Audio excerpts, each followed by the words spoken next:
الله من شرور أنفسنا ومن سيئات أعمالنا من يهده الله فلا مضل له ومن يضلله فلا هادي له وأشهد أن لا إله إلا الله وأشهد أن محمدا عبده ورسوله أما بعد فإن خير الحديث كتاب الله وخير الهدي هدي محمد صلى الله عليه وسلم وشر الأمور محدثاتها وكل محدثة بدعة وكل بدعة ضلالة وكل ضلالة في النار.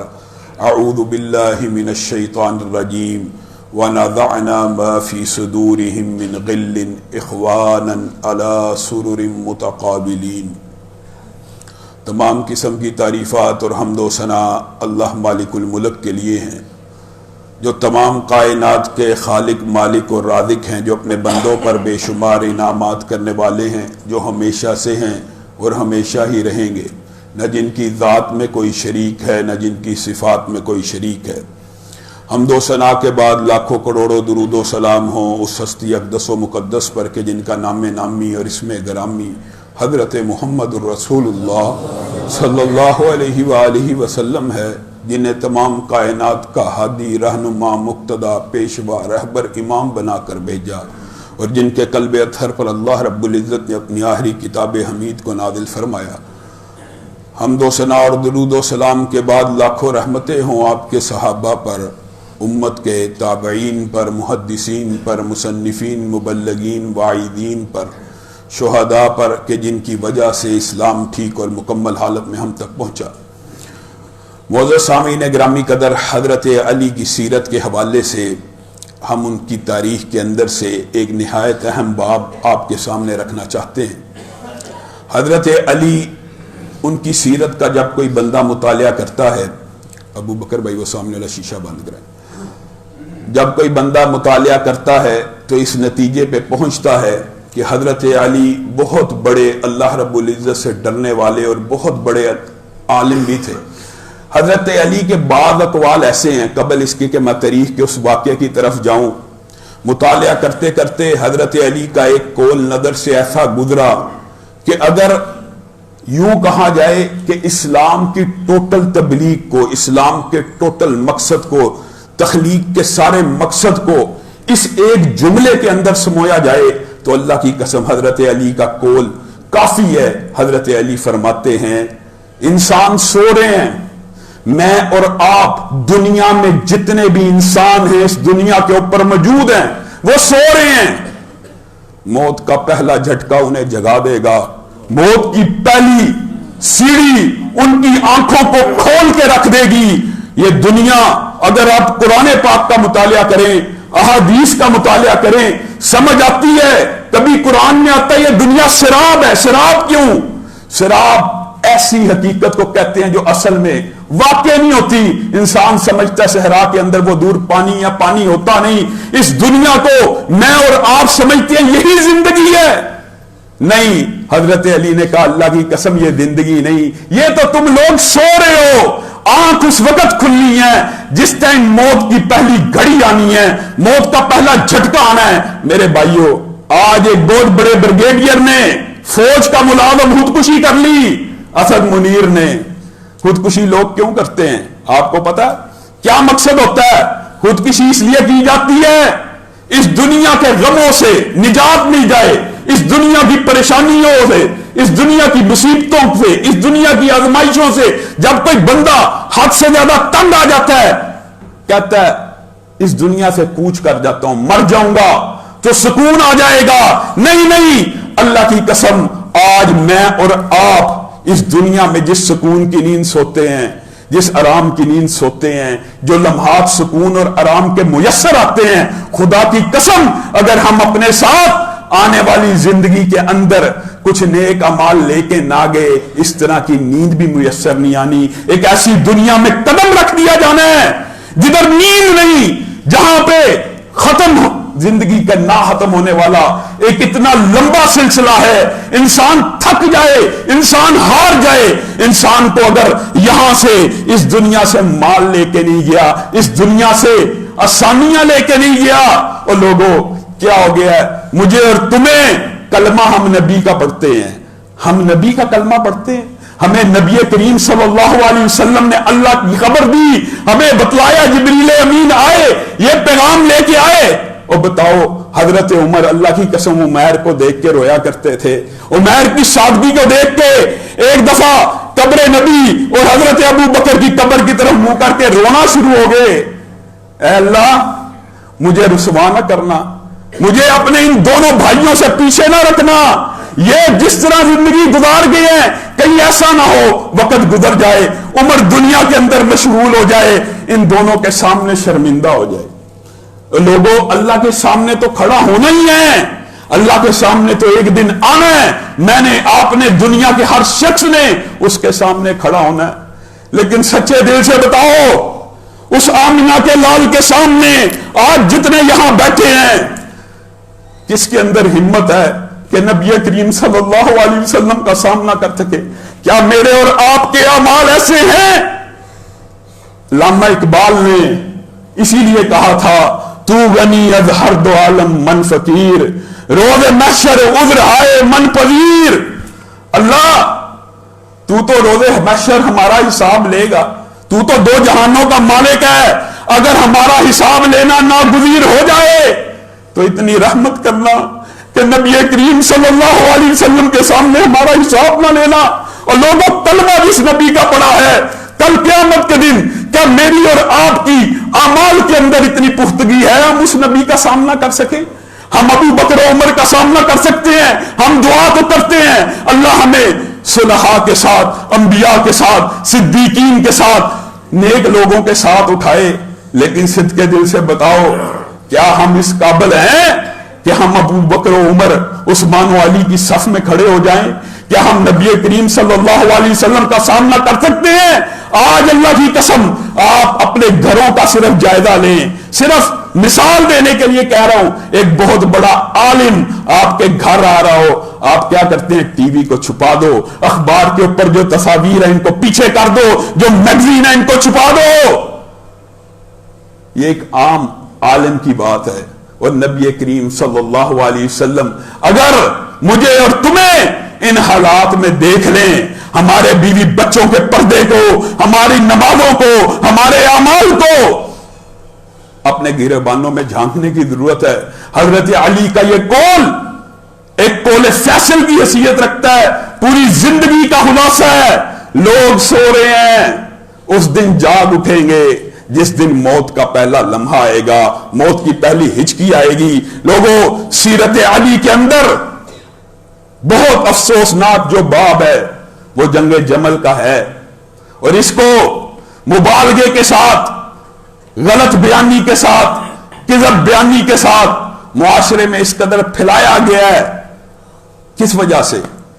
اللہ کا خوف کوئی نہیں، اللہ کا ڈر کوئی نہیں، اصحاب رسول کے بارے میں زبان درازی کرنے والوں کو کوئی خدا خوفی نہیں ہے۔ ایک جملہ کئی مرتبہ آدمی کو جہنم میں گرا دیتا ہے، اور ایک جملہ کئی مرتبہ آدمی کو جنت میں لے جاتا ہے۔ ایک جملہ، صرف ایک جملہ۔ کس کے بارے میں بولتے ہوئے شرم نہیں کرتے؟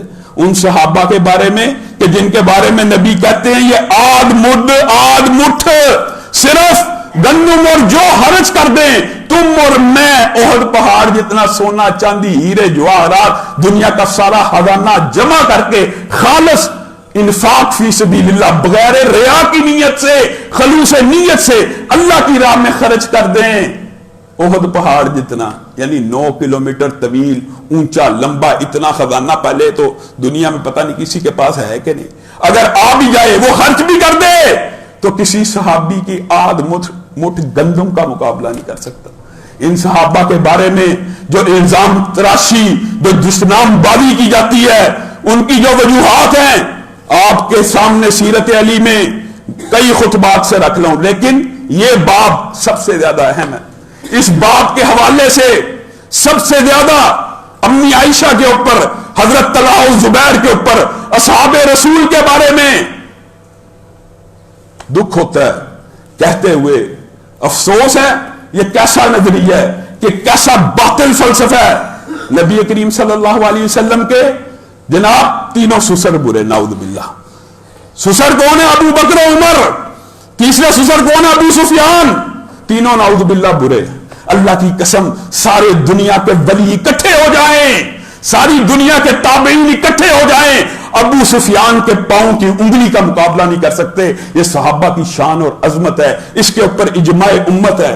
یہ تینوں نبی کے سسر تینوں ہی برے، نبی کی 3 بیویاں نعوذ باللہ، عائشہ، حفصہ، ام حبیبہ تینوں بری نعوذ باللہ، دماد عثمان وہ بھی برے، نبی کا پورا خاندان تم نے برا بنا دیا ایک کو اچھا کہنے کے لیے، اور جن کو اچھا کہا وہ تو ہماری آنکھوں کا نور ہیں، ان کی سیرت کے حوالے سے ہم گزشتہ کئی خطبات سے گفتگو کر رہے ہیں، لیکن تم نے مبالغہ کیا۔ اور یہ بات یاد رکھیے، یہ جو جنگ جمل کا اور جنگ صفین کا اور امت کے اندر اختلاف کا یہ سارا سلسلہ شروع ہوا، یہ آپ نے سمجھنا ہے، اس موضوع کو، اس بحث کو آپ نے سمجھنا ہے۔ ہوا کیا؟ سیرت عثمان کے اندر آپ کے سامنے اس بات کو رکھا تھا، عثمان کے اوپر جس وقت بلوائیوں نے حملہ کیا وہ سینکڑوں کی تعداد میں تھے، بدوؤں کے علاقے کے تھے، کوئی کسی قبیلے کا تھا، اس میں ایک بھی صحابی رسول شامل نہیں تھا۔ یہ جھوٹ ہے، جھوٹی کہانیاں کہ عثمان کی شہادت میں صحابہ شامل تھے۔ حضرت عثمان شہید ہوئے، حضرت علی کو پتا چلا، وہ سارا کا سارا باب میں نے سیرت عثمان میں آپ کے سامنے رکھا ہوا ہے، جو ہمارے موضوع سے تعلق رکھتا ہے، جس کی وجہ سے یہ جنگیں ہوئی، اور ہوئی کیوں، اور بڑکائی آگ کس نے، یہ آپ نے سمجھنا ہے۔ حضرت عائشہ کو پتا لگا حضرت عثمان شہید ہو گیا، کیا کہا؟ انہوں نے کہا اللہ کی لعنت ہو عثمان کے قاتلوں پر۔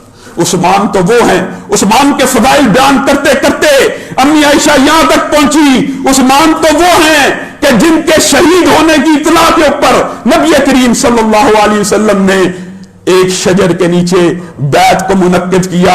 یہ اتنی عمدہ بیعت تھی، اللہ کو عثمان کے قتل کا بدلہ لینا اتنا پسند آیا، صحابہ کا جذبہ اتنا پسند آیا، اللہ نے کہا تم ہی نبی کریم پہ بیعت نہیں کر کے بلکہ تم سب اللہ کے ہاتھ پہ بیعت کر۔ اللہ کے ہاتھ پہ بیعت ہو گئی، یعنی عثمان کی شہادت کا قصاص لینا، عثمان کے قاتلوں کو گرفتار اور قتل کرنا، یہ اللہ کو بھی مطلوب تھا، یہ اللہ کو بھی مقصود تھا، یہ اللہ کو بھی پسند تھا، اور اسی وجہ سے اللہ رب العزت نے صحابہ کو رضی اللہ کا خطاب بھی ادھر دیا۔ صلح حدیبیہ کا مشہور واقعہ آپ سب جانتے ہیں، اس کو بیعت رضوان کہا جاتا ہے، کہ اللہ کا ہاتھ بھی نبی اور صحابہ کے ہاتھوں کے اوپر تھا۔ اتنی عظیم شخصیت تھی، جب حضرت عائشہ نے یہ الفاظ کہے حضرت علی کے کانوں سے ٹکرائے، حضرت علی نے کہا اللہ کی قسم کوئی یہ نہ سمجھے علی عثمان کے قاتلوں کے ساتھ خوش ہے، علی عثمان کے قتل پہ خوش ہے، میں علی بھی لعنت ڈالتا ہوں عثمان کے قاتلوں کے اوپر، چاہے وہ میدانوں میں رہتے ہوں، چاہے وہ صحراؤں میں رہتے ہوں، چاہے وہ پہاڑوں میں رہتے ہوں۔ تم کہتے ہو علی عثمان کا اختلاف تھا؟ حضرت علی کو جس وقت شہادت عثمان کے بعد بلوائیوں نے گھیر کر خلافت کے اوپر مجبور کیا، حضرت علی نے مدینہ کے اندر اپنی خلافت کی بیعت لی۔ یہ بات سمجھنے کی ضرورت ہے۔ ہوا کیا؟ فریقین، دو فریقین کہتے ہیں دو بندوں کو، دو جو آپس میں جن کے نظریات میں ٹکراؤ ہو، فریقین کے موقف کے حوالے سے کیا ٹکراؤ تھا، لیکن ایک تیسرا فریق بھی تھا۔ حضرت علی کو جب پتا لگا حضرت عائشہ عثمان کے قاتلوں کے خلاف گفتگو کر رہی ہیں، طلحہ اور زبیر حضرت علی کے پاس آئے، کہا ہمیں اجازت دیجیے علی، میں کوفہ جاؤں، میں بصرہ جاؤں۔ ایک کہتا ہے میں کوفہ جاؤں، ایک کہتا ہے میں بصرہ جاؤں، وہاں جا کے کیا کرو گے؟ ہم لشکر لے کے آئیں گے، ان بلوائیوں اور قاتلوں کو جنہوں نے آپ کو بھی یرغمال بنایا ہوا ہے، ان سے آپ کو بھی نجات دلائیں گے۔ حضرت علی نے اجازت نہیں دی۔ حضرت علی نے کہا ابھی معاملات کو ذرا ٹھنڈا ہونے دو، کول ڈاؤن ہونے دو۔ یہ بکواس ہے، یہ جھوٹ ہے کہ طلحہ و زبیر علی کی بیعت کے مخالف تھے، یہ بکواس ہے کہ امیر معاویہ علی کی بیعت کے مخالف تھے، یہ بکواس ہے کہ حضرت عائشہ حضرت علی کی بیعت کی مخالف تھی۔ حضرت عائشہ تو صحابہ کو کہہ رہی ہیں صحیح سند کے ساتھ علی کی بیعت کرو، علی کے ہاتھوں کو مضبوط کرو، علی کو ان بلوائیوں سے، عثمان کے قاتلوں سے نجات دلواؤ۔ ایک وقت گزر گیا، معاملات کو سٹیبل ہونے میں وقت چاہیے تھا۔ جب کچھ عرصہ گزر گیا، حضرت علی، حضرت طلحہ اور حضرت زبیر نے سمجھا حضرت علی قاتلوں کے ساتھ نرمی برت رہے ہیں، اختلاف کی وجہ بھی سمجھنا بڑا ضروری ہے. یہ الگ بات ہے کہ اجماع امت ہے کہ علی کا اجتہاد درست تھا، باقی صحابہ کا اجتہاد غلط تھا، یہ اجماع امت ہے. لیکن اجتہاد تھا، ایک سیاسی اختلاف ہونا، اس میں کوئی چمبے کی بات نہیں. عقیدہ دونوں کا ایک تھا. عقیدہ جس کا فرق تھا وہ بھی آپ کو بتلاؤں گا. عقیدے میں کیا اختلاف تھا طلحہ و زبیر، عائشہ، حضرت علی کے؟ کوئی اختلاف ہو سکتا ہے؟ اختلاف سرے سے موجود نہیں تھا. اختلاف سیاسی نوعیت کا تھا. ایک فریق یہاں پہ حضرت علی کا تھا. حضرت علی کہتے تھے ان لوگوں نے مجھے زبردستی، قاتلین عثمان نے تو زبردستی مجھ پہ مسلط کیا یہ خلافت، اور تم لوگوں نے میری اب بیعت کیا، میرے ہاتھوں کو مضبوط کرو. حضرت علی کا مشہور شعر بھی ہے اس بارے. اگر میری قوم میری اطاعت کرتی، میں دیکھتا عثمان کے قاتل کس طرح زندہ رہتے. یہ حضرت علی کہہ رہے، یعنی عثمان کے قاتلوں کو قتل کرنے کے بارے میں حضرت علی کا بھی اتفاق تھا. پورے صحابہ میں سے کوئی ایک بندہ ایسا نہیں تھا جو یہ کہتا ہو کہ عثمان کے قاتلوں کو قتل نہ کیا جائے. پہلی بات یہ سمجھنا ضروری ہے. لوگ سمجھتے ہیں حضرت علی یہ چاہتے تھے، نعوذ باللہ، روافض میں کہانیاں گڑی ہوئی ہیں کہ عثمان کی شہادت کے اوپر حضرت علی مطمئن تھے، حضرت علی راضی تھے، حضرت علی ان کے قتل کا قصاص بھی تھے لینا چاہتے. جھوٹ بولتے ہیں. حضرت علی کی جتنی بھی صحیح اسناد کے ساتھ گفتگو ہے اس کے اندر یہی بات ہے، میرے ہاتھ مضبوط کرو، میں تو ان کے ہاتھوں یہ رومال بنا ہوا ہوں، میں ان کو کیسے قتل کروں، ان کے پیچھے قبیلے ہیں. اور آگے چل کے آپ کو حضرت علی کے اس اجتہاد کی اہمیت اور دلیل ابھی چاہے آپ کو ہو سکتا کمزور لگ رہی ہو، لیکن آگے چل کے آپ کو یہ دلیل اس طرح مضبوط لگے گی. اور دوسری طرف یہ بات درست ہے کہ حضرت طلحہ، حضرت زبیر عشرہ مبشرہ میں سے ہیں. امی عائشہ دنیا میں بھی نبی کی بیوی، آخرت میں بھی نبی کی بیوی. حضرت علی اور عمار کہہ رہے ہیں، خود کہہ رہے ہیں، خود تقریروں میں کہ یہ بات درست ہے، امی عائشہ نبی کی دنیا میں بھی بیوی ہیں، آخرت میں بھی بیوی ہیں، لیکن لوگوں میری اطاعت کرو گے تو ہی میں قاتلین عثمان کا مقابلہ کر سکوں گا. خود کہہ رہے ہیں. انکار کس بات کا؟ یہ الگ بات تھی کہ یہ جب سیاسی اختلاف بڑا، طلحہ و زبیر اور حضرت عائشہ کے موقف کو عوام میں مقبولیت حاصل ہوگی. عوامی مقبولیت حاصل ہونا الگ بات ہے. کسی موقف کو، ان کے اجتہاد کو عوام نے پسند کیا کہ ٹھیک ہے حضرت عثمان کے قاتلوں کو پہلے قتل کیا جانا چاہیے، پھر اگلا کوئی کام ہونا چاہیے، پھر سلطنت کے امور چلنے چاہیے، پھر خلافت چلنی چاہیے. اس قول کو عوام میں پذیرائی حاصل ہوئی، عوام میں یہ قول مقبول ہو گیا، یہ دعوت پھیل گئی. اب یہ دو فریق تھے، دو فریق، ایک حضرت علی اور ایک طلحہ و زبیر حضرت عائشہ. ایک کا موقف یہ تھا مجھے مضبوط کیا جائے، میں بھی عثمان کے قاتلوں کو قتل کروں گا. دوسرے کا موقف یہ تھا ہم عثمان کے قاتلوں کو قتل کرتے ہیں، آپ ہمارا ساتھ دیں، آپ عثمان کے قاتلوں کو ہمارے سپرد کر دیں، ہم اپنی تلواروں سے ان کو قتل کرتے ہیں. بیعت کے اوپر، خلافت کے اوپر اللہ کی قسم کوئی اختلاف موجود نہیں تھا. یہ بات بھی یاد رکھیے، یہ جھوٹ جو آگے آ کے آپ کو تاریخ کے اس باب سے بھی ضرور آگاہ ہونا چاہیے. یہ بات بھی جھوٹ ہے کہ حضرت امیر معاویہ اپنے آپ کو خلافت کا حقدار سمجھتے تھے. اللہ کی قسم جب تک علی زندہ رہے امیر معاویہ نے کبھی اپنے آپ کو علی سے افضل نہیں کہا، نہ کسی صحابی نے کہا، نہ امت کے کسی گروہ نے کہا، نہ امت کے اعلیٰ ترین لوگوں نے کہا. سب کو پتا تھا علی افضل، سب کو پتا تھا علی کی افضلیت کے اوپر کوئی اختلاف موجود نہیں ہے. سیاسی اختلاف اس بات کے اوپر موجود ہے. ہاں ایک تیسرا فریق بھی تھا ان اکابر صحابہ کا جنہوں نے فتنوں کی حدیثیں پڑھی ہوئی تھیں. ان کے اندر کیسے کیسے عظیم صحابہ شامل تھے. سعد بن ابی وقاص کو کبھی علی پیغام بھیجتے ہیں میرا ساتھ دو، کبھی طلحہ و زبیر پیغام بھیجتے ہیں ہمارا ساتھ دو. وہ جواب میں دونوں کو کیا کہتے ہیں؟ اللہ کی قسم یہ سعد بن ابی وقاص کی تلوار ہے، یہ اس وقت تک نہیں اٹھے گی جب تک اس کی دو آنکھیں، دو ہونٹ نہ ہو جو نشاندہی کر سکیں کہ کافر کون ہے اور مومن کون ہے. یہ سعد بن ابی وقاص کی تلوار ہے جو نبی کے ساتھ جہاد کرتا رہا، اس کو پتا ہے جہاد کیا ہے اور اس کو پتا ہے سیاسی اختلاف کیا ہے. تلوار کو رکھ دیا. حضرت علی نے محمد بن مسلمہ کو کہا، اسامہ بن زید کو کہا میرا ساتھ نہیں دیتے، نبی کے چچا کا بیٹا ہوں، میرے ہاتھوں کو مضبوط کرو. کتنے عظیم جواب آ رہے ہیں. ایک صحابی جواب دے رہے ہیں اللہ کی قسم محمد بن مسلمہ کہتے ہیں یہ تلوار اس وقت تک اب نہیں اٹھے گی جب تک سرحد کے اوپر کافروں سے جہاد نہیں ہوگا. اے علی اس تلوار نے پتھر کے اوپر اپنے آپ کو کند کر دیا ہے, اس کی دھار کو مٹا دیا ہے. اسامہ بن زید, ابو ایوب انصاری, ابو ہریرہ, عبداللہ ابن عمر, ابو موسیٰ اشعری, جتنے یہ کبار صحابہ تھے, محدثین تھے, سب نے یہ موقف اختیار کیا. ہم نے اس دور کے بارے میں حدیث سنی تھی, نبی کریم صلی اللہ علیہ وسلم نے کہا تھا ایک بہت بڑا فتنہ میرے صحابہ تمہیں آ لینے والا ہے. اس فتنے کے اندر آپ سے پوچھا گیا ہم نے کیا کرنا ہے. اللہ کی قسم نبی کریم نے کہا تھا جو اس فتنے میں بیٹھ جائے وہ کھڑا ہونے والے سے بہتر ہے, جو کھڑا ہو جائے وہ چلنے والے سے بہتر ہے, جو چل پڑے وہ دوڑنے والے سے بہتر ہے. میں تمہیں محمد صلی اللہ علیہ وسلم نصیحت کرتا ہوں تم اپنے اونٹوں کو بکریوں کو لے کے پہاڑوں پہ چلے جانا, وادیوں پہ چلے جانا, اس فتنے کا حصہ ہی نہ بننا. یہ تیسرا فریق تھا. صحابہ کے اس موقف کو بھی عوام میں پذیرائی حاصل ہوئی. حضرت ابو موسیٰ اشعری آپ کو پتہ ہے کوفہ کے گورنر تھے. حضرت علی خط لکھ رہے ہیں کوفہ کے گورنر خلیفہ بن گئے ہیں, خلافت کی بیعت ہو چکی ہے, تو میرا گورنر ہے میری مدد کیوں نہیں کرتا, اس سارے معاملے کو حل کیا جائے.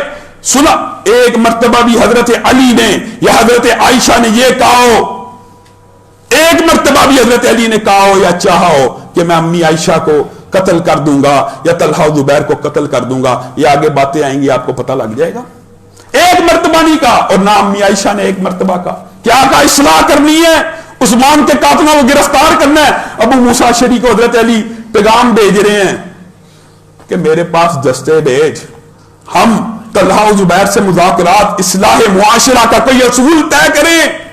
ابو موسیٰ اشعری کہتے ہیں اللہ کی قسم اے علی میں کس حالت میں پھنس گیا ہوں, میں کس پوزیشن میں پھنس گیا ہوں. ایک طرف نبی کی بیوی ہیں, ایک طرف نبی کے داماد ہیں, میں کس کا ساتھ دوں, میں نبی کی حدیث کے اوپر عمل کروں گا, میں نے اپنی تلوار کو توڑ دیا.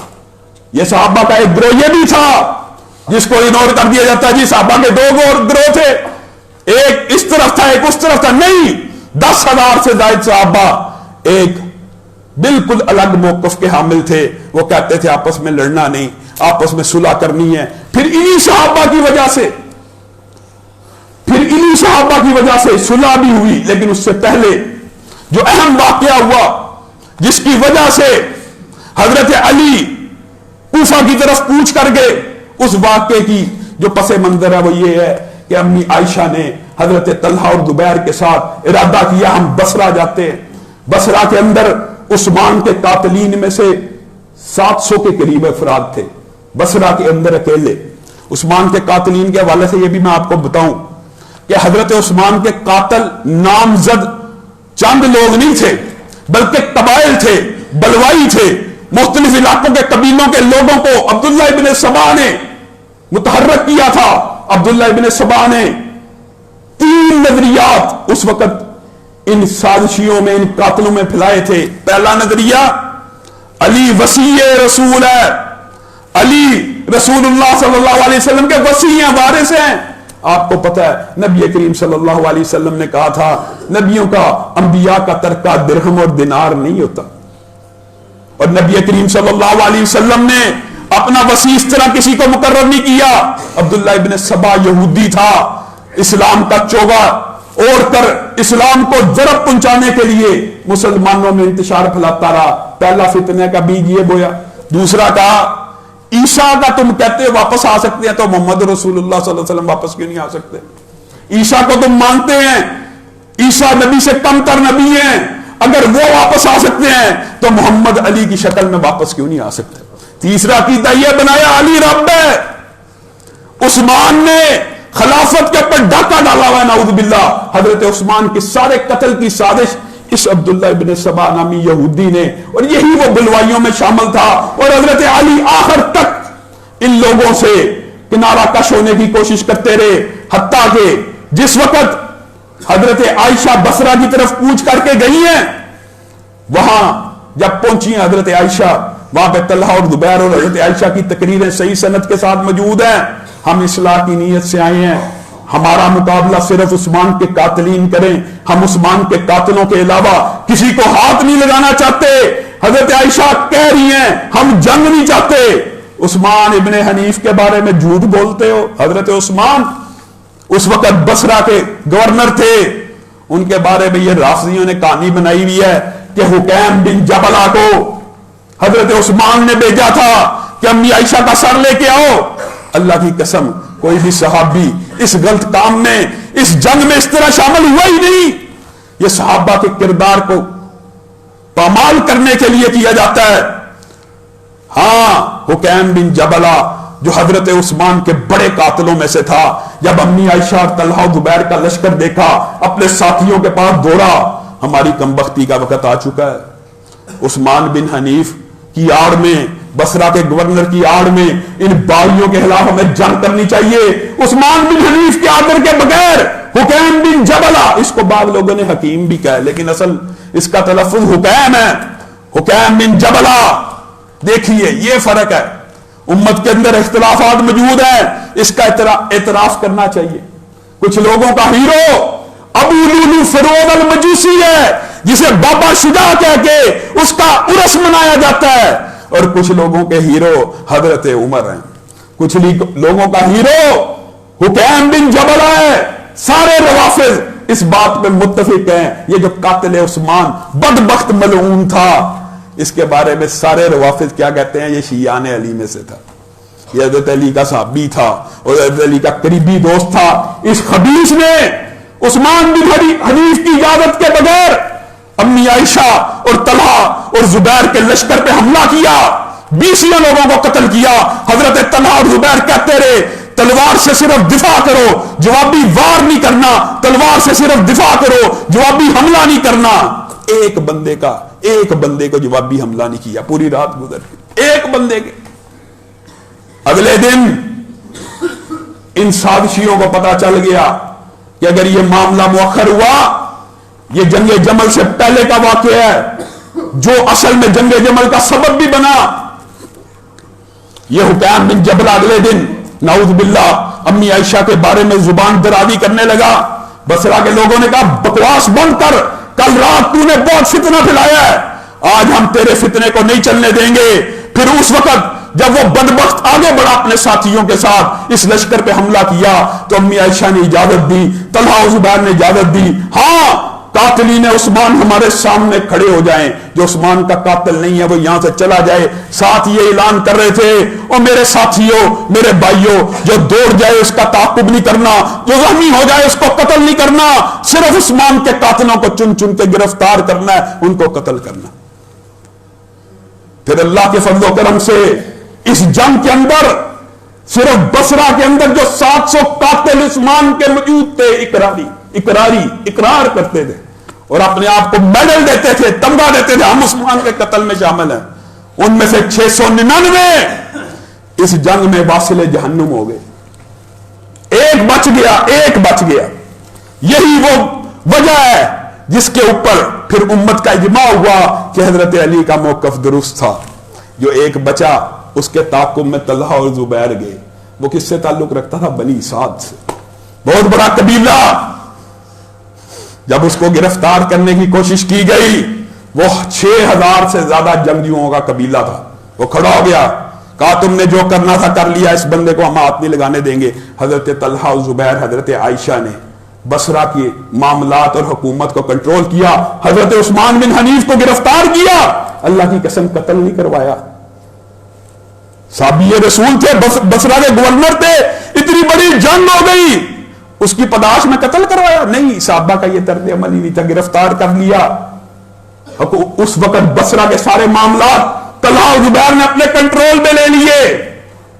اب حضرت علی کو خبر پہنچی کہ میرے خلاف تو بغاوت ہو گئی ہے، بصرہ خلافت کا ایک حصہ ہے جس کے اندر ہمارا گورنر عثمان بن حنیف موجود تھا، اس کو گرفتار کر لیا طلحہ و زبیر نے۔ حضرت علی کے لیے یہ بہت بڑے چمبے کی بات تھی کہ یہ کیسے ہو سکتا ہے کہ یہ بغاوت کر دیں۔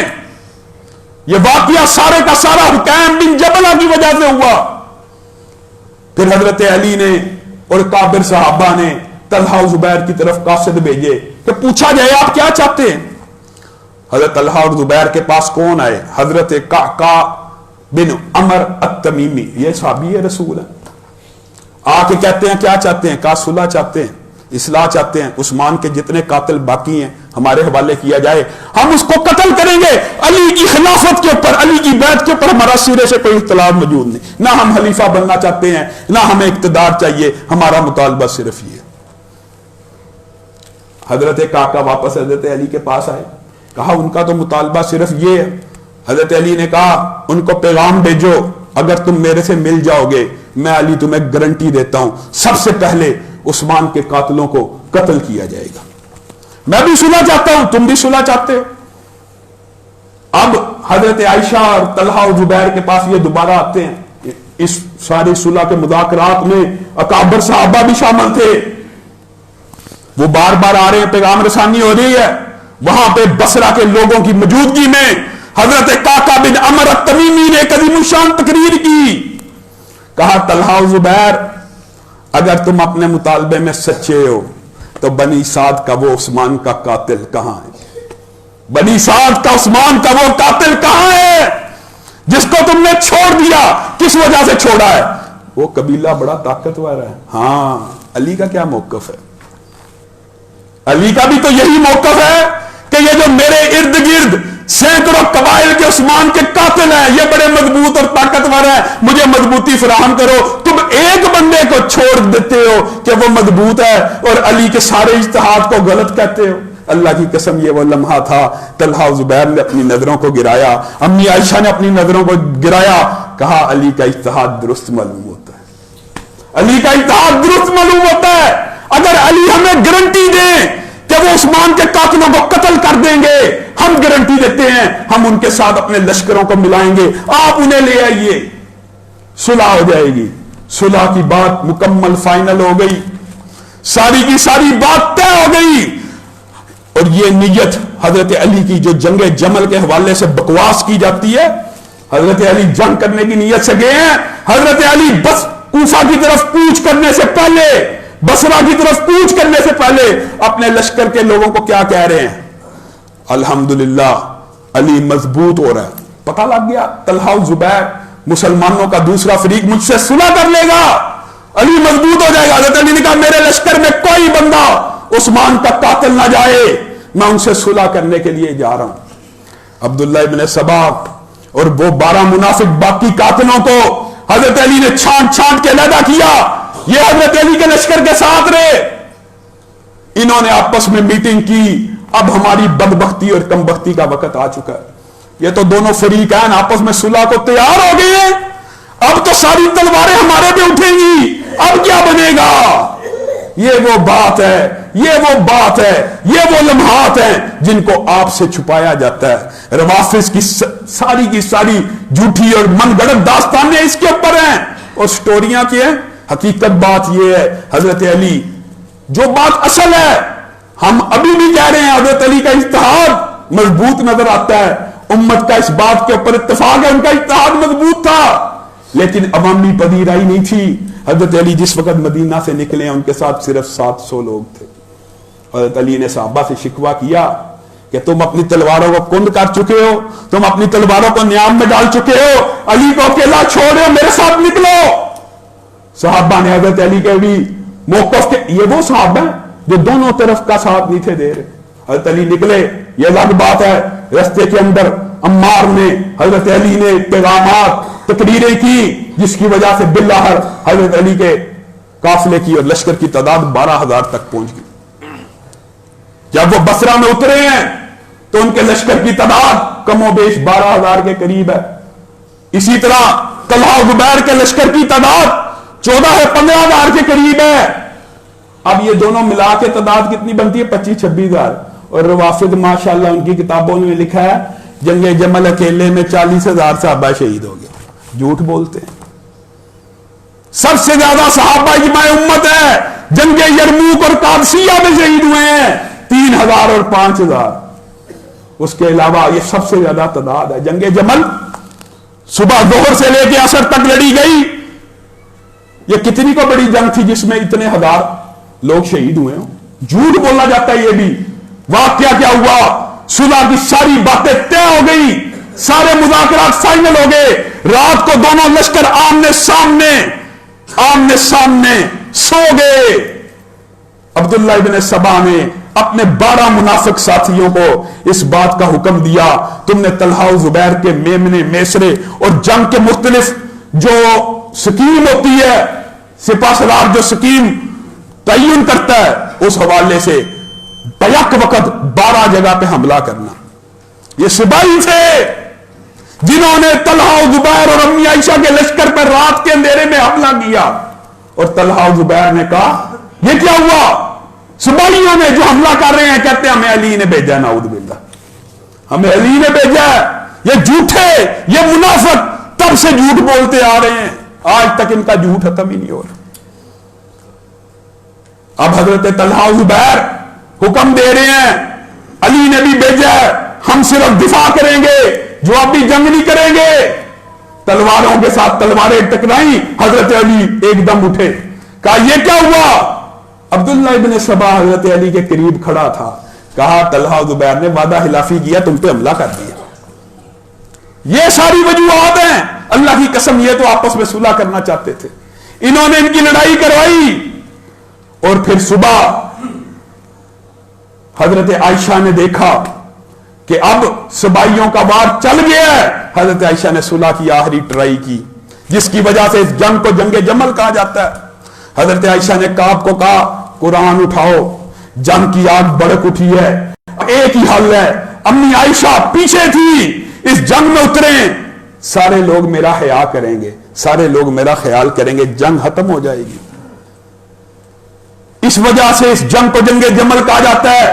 حضرت عائشہ کعب کو ہاتھ میں قرآن اٹھائے ہوئے تقریر کر رہی ہیں اور کعب کو کہہ رہی ہیں اللہ کے لیے جنگ بند کر دو، میں جنگ نہیں چاہتی، مسلمان آپس میں ایک دوسرے کے خلاف تلواریں رکھ دیں۔ سپاہیوں نے امی عائشہ کے اونٹ کو بڑھتا ہوا دیکھا کہ میدان جنگ کے اندر آ گیا ہے، بصرہ کے لوگ مشتعل ہو گئے، حضرت علی کے لشکر کے اوپر ٹوٹ پڑے کہ امی عائشہ میدان میں آ گئی ہیں۔ انہوں نے اس اونٹ کے اوپر اتنے تیر چلائے کہ اس اونٹ کی پشت کو آج بھی آپ نے وہ سہ دیکھی ہوگی جس کے اوپر کانٹے لگے ہوتے ہیں، خار پشت، اس اونٹ کو خار پشت بنا دیا گیا، اتنے اس اونٹ میں تیر لگے، اور اسی اونٹ کے اوپر تیر لگنے کی وجہ سے اس جنگ کو جنگ جمل کہا گیا۔ اب حضرت علی نے دیکھا کہ امی عائشہ کا اونٹ زخمی ہے، انہوں نے کہا اللہ کی قسم اگر عائشہ میدان میں رہی تو بصرہ کے لوگ ہمیں زندہ نہیں چھوڑیں گے، اس کا ایک ہی حل ہے، امی عائشہ کو اس جنگ سے علیحدہ کر دیا جائے۔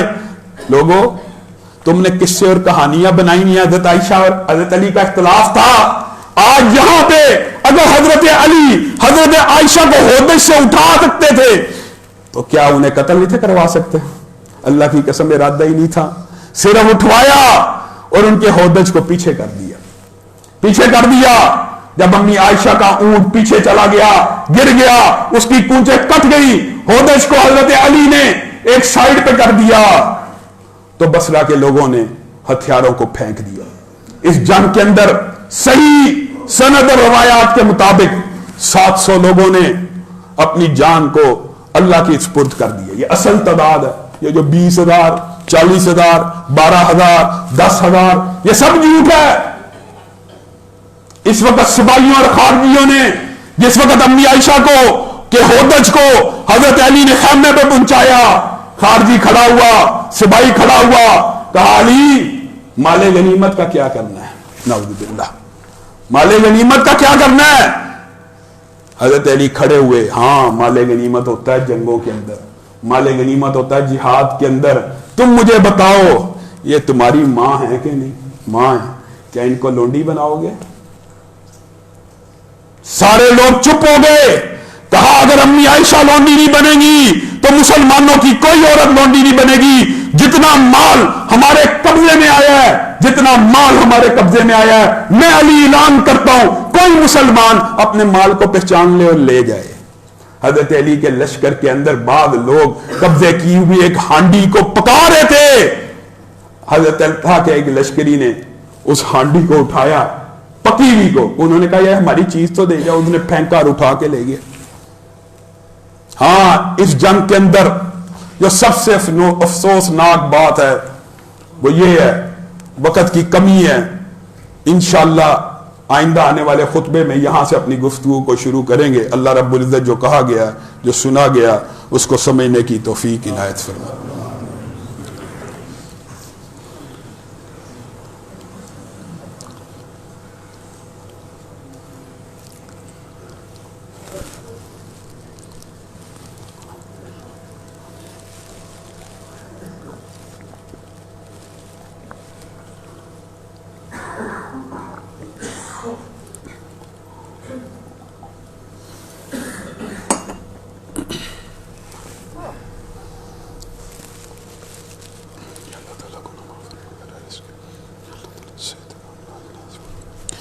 ان الحمد لله نحمده ونستعينه ونستغفره ونؤمن به ونتوكل عليه ونعوذ بالله من شرور انفسنا ومن سيئات اعمالنا من يهده الله فلا مضل له ومن يضلل فلا هادي له واشهد ان لا اله الا الله واشهد ان محمدا عبده ورسوله اما بعد فان خير الحديث كتاب الله وخير الهدي هدي محمد صلى الله عليه وسلم وشر الامور محدثاتها وكل محدثة بدعة وكل بدعة ضلالة وكل ضلالة في النار.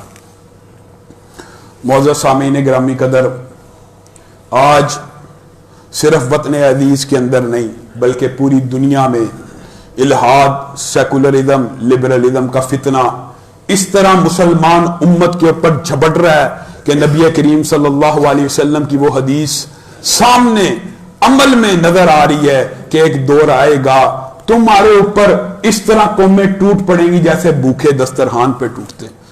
اللہ کے رسول کیا ہم اتنے بھی نہیں ہوں گے جتنے بدر میں تھے؟ نہیں نہیں نہیں، ہم تم کا غفا السیل، تم تو اتنے ہوگے جتنے موسلادھار بارش کے قطرات بھی نہیں ہوتے اتنے ہوگے. پھر کیا کیسے ہوگا؟ ہاں تمہارے اندر ایک بیماری پیدا ہو جائے گی، تمہیں موت سے ڈر لگے گا. اور موت کیا ہے مسلمان کے لیے؟ موت آب حیات ہے، حیات جاوداں کا خلاصہ ہے. موت ایک ایسا جام ہے جس کو پی کے مسلمان ہمیشگی کی زندگی کی طرف قدم اٹھا لیتا ہے. میں اور آپ موت سے ڈرتے ہیں؟ آج مسلمانوں کے ساتھ نیوزی لینڈ کے اندر کس شہر میں کرائسٹ چرچ، شرم نہیں آئی؟ تمہارے نبی کے نام پہ شہر ہے، تم نے وہاں مسلمانوں کو گولیوں سے بھون ڈالا، 30-40 مسلمانوں کو ذبح کیا ہے. جس نے گولیاں ماری ہیں وہ خود اپنی ویڈیو بھی بنا رہا ہے، فیس بک کے اوپر لائیو چلا رہا ہے. اور یہ کیا ہے؟ ہمارے ضمیر نہیں جاگ سکتے، ہمیں غیرت نہیں آ سکتی. اس کی وجہ ہم نے بدقسمتی سے اس عہد میں آنکھ کھول لی ہے کہ ہمارے سامنے 50 لاکھ مسلمان ذبح ہو گیا، ہماری غیرت کو کوئی فرق نہیں پڑا. 10 لاکھ چاہے عراق میں مر جائے، 10 لاکھ شام میں مر جائے، 10 لاکھ افغانستان میں مر جائے، لاکھوں برما میں مر جائیں، ہماری غیرت نہیں جاگتی. لاکھوں مسلمانوں کے شکاری مہذب ہیں، انسانیت ہے، ان کا مذہب اعلیٰ ہے.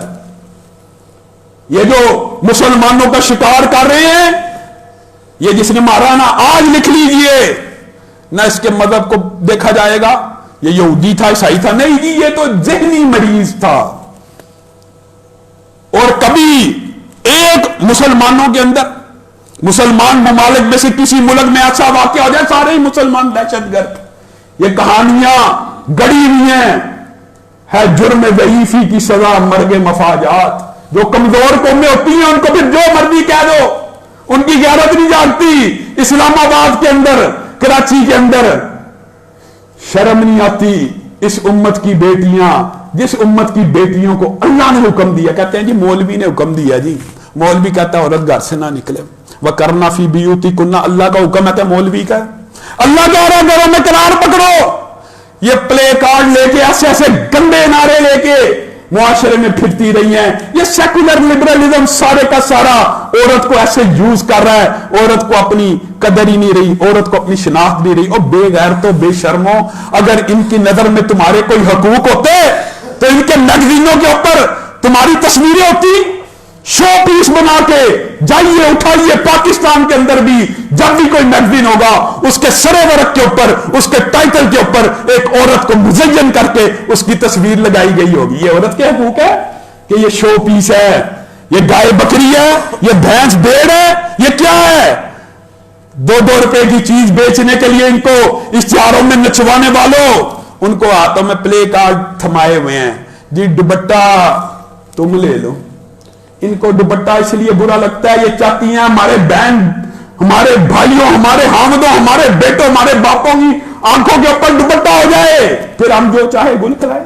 ایک نے یہ نعرہ لگایا ہوا ہے، جتنا مرضی ناچو تجھے کوئی نہیں کچھ کہے گا۔ بغیرتی کی انتہا ہے۔ تاریخ انسانیت کے اندر جب بھی کسی عورت نے رقص کیا ہے، وہ ناچی ہے، وہ شو پیس بنی ہے، اس کو طوائف کہا گیا ہے۔ بات سخت ہے، تم چاہے اس کو رقاصہ کہو، تم اس کو فنکار کہو، جو نچواتا ہے وہ نوچتا بھی ہے۔ یہ عورت کی آزادی کی جنگ نہیں ہے، یہ عورت تک آزادی کی جنگ ہے، عورت تک رسائی کی جنگ ہے۔ یہ عورت، افسوس، یورپ کے اندر مسلمان عورت اللہ کی قسم حجاب کی جنگ لڑ رہی ہے، حجاب کی جنگ لڑ رہی ہے۔ یورپ کی مسلمان عورت حجاب کی جنگ لڑ رہی ہے، اور پاکستان کی بے ضمیر بغیرت ایجنسیوں کی پیداوار محبتی مافیا کی ایجنٹیں، گندے غلیظ ایسے نعرے ہیں، اللہ کی قسم ان کو یہاں پہ بیان نہیں کیا جا سکتا۔ شادی کی فکر نہ کرو، آزادی کی فکر کرو۔ بے غیرتو، ہر خاندانی بندے کو اپنی بہن بیٹی کی شادی کی فکر ہوتی ہے۔ تم لوگ عجیب ہو، تم لوگوں کو اسلام کی کوئی قدر ہی پتا نہیں ہے کہ اسلام، اچھا پھر ساری کی ساری بات کا خلاصہ پتا کیا ہے؟ سارے کا سارا الزام مولوی پہ لگا دیا جائے۔ یہ پردے کا حکم مولوی نے دیا، مولوی نے دیا۔ اللہ کہہ رہا ہے عورت اپنے قدموں کو زمین پہ آہستگی سے رکھے، تاکہ کیا نہ ہو، قرآن کی آیت میں کیا ہے، تاکہ پتہ نہ چلے اللہ نے اس کو کیسی زینت دی ہے، کیسی خوبصورتی دی ہے۔ عورت کے حقوق کی بات یہ کریں گے جس قرآن پاک کے اندر پوری ایک سورت، اور چھوٹی سورت نہیں ہے۔ سورت کا کیا نام ہے؟ سورت النساء۔ کیا نام ہے؟ سورت النساء۔ تم نے ہمیں حقوق کا درس دینا۔ جس وقت تم عورت کو شخص کہنے کا حق دے رہے تھے، اس سے 1400 سال قبل امی عائشہ صحابہ کو پڑھا رہی تھی۔ جس وقت تم عورت کو پراپرٹی کا حق دے رہے تھے 1400 سال قبل سورت النساء اتر چکی تھی۔ ایک سورت ہے، پوری کی پوری سورت مریم قرآن پاک میں ہے کہ نہیں؟